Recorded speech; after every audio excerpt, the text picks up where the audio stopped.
Bonjour, chers compatriotes. Je remercie sincèrement tous ceux qui ont réagi à cette vidéo et à cette réflexion. Je vous dis, j'ai reçu beaucoup de soutien, mais quelques critiques n'ont pas manqué. Et je comprends parfaitement. Parce que lorsqu'un sujet touche à nos valeurs, à notre identité, à notre manière de vivre ensemble, les sensibilités deviennent naturellement différentes. Mais au-delà des polémiques, des émotions et des réactions passionnées, nous devons avoir le courage de poser les vraies questions. Car le véritable débat, ce n'est pas le serpent. Le serpent n'est qu'une créature de la nature, au même titre que le crocodile, le lion ou le léopard. Nos ancêtres savaient vivre en harmonie avec la nature et utiliser chaque élément de leur environnement au service de l'équilibre et de l'épanouissement de la communauté. D'ailleurs, vous êtes-vous déjà demandé pourquoi, dans plusieurs traditions africaines, il est interdit de tuer son animal totémique? Et pourquoi cet animal totémique n'agresse jamais ceux qui l'ont élevé au rang de totem? Passons. Donc, le vrai débat, c'est l'état de notre société. Pourquoi nos sociétés anciennes vivaient-elles avec moins d'insécurité? Pourquoi les champs étaient-ils mieux protégés? Pourquoi la parole donnée avait-elle autant de valeur? Pourquoi le respect du bien commun semblait-il naturel qu'aujourd'hui? Voilà les vraies questions.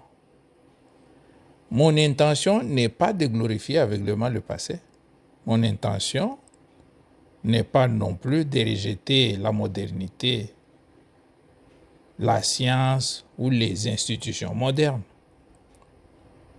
Mais soyons honnêtes avec nous-mêmes. Malgré le progrès technologique, malgré les lois modernes, malgré les prisons, malgré les systèmes de sécurité coûteux, nos sociétés connaissent aujourd'hui une montée inquiétante de la corruption, de vol, de l'insécurité et de la perte des repères à tout niveau. Alors, il devient nécessaire de quitter les illusions et de regarder les faits en face. Une société ne tient pas uniquement par la force, les armes ou la peur de la prison. Si cela était, on aurait une meilleure société. Elle tient aussi par l'éducation morale, par le respect des anciens, par le sens de l'honneur, par la responsabilité communautaire et par les valeurs transmises de génération en génération. Et ça, nous l'avons négligé. C'est cette réflexion que j'ai voulu partager avec humilité, avec patriotisme. Parce qu'un peuple qui oublie totalement le fondement de sa stabilité finit souvent par perdre son équilibre. Et nous sommes justement dans cette perte d'équilibre. Et chacun peut constater aujourd'hui, notre société traverse une profonde perte d'équilibre. Les débats méritent donc mieux que des moqueries ou des caricatures. Il mérite une réflexion sérieuse sur l'avenir moral, culturel et social de notre nation. Et lorsque nous comparons honnêtement ces deux sociétés, lorsque nous regardons ce que nos communautés étaient hier et ce qu'elles deviennent aujourd'hui, alors nous devons avoir le courage de tirer des leçons de notre propre histoire. Le courage de trier,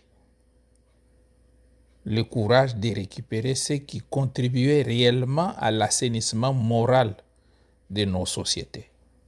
Car un peuple mature n'a pas honte d'apprendre de son passé. Il n'y a aucune honte à défendre les valeurs qui protégeaient la dignité humaine, le respect du bien commun et l'équilibre social. La véritable honte serait de voir notre société s'effondrer moralement sans rien faire. Comme le dit un principe fondamental de la causalité, les mêmes causes produisent les mêmes effets. Autrement dit, une société qui abandonne durablement le fondement de son équilibre finit inévitablement par subir les conséquences de ces désordres. À bon entendeur, salut.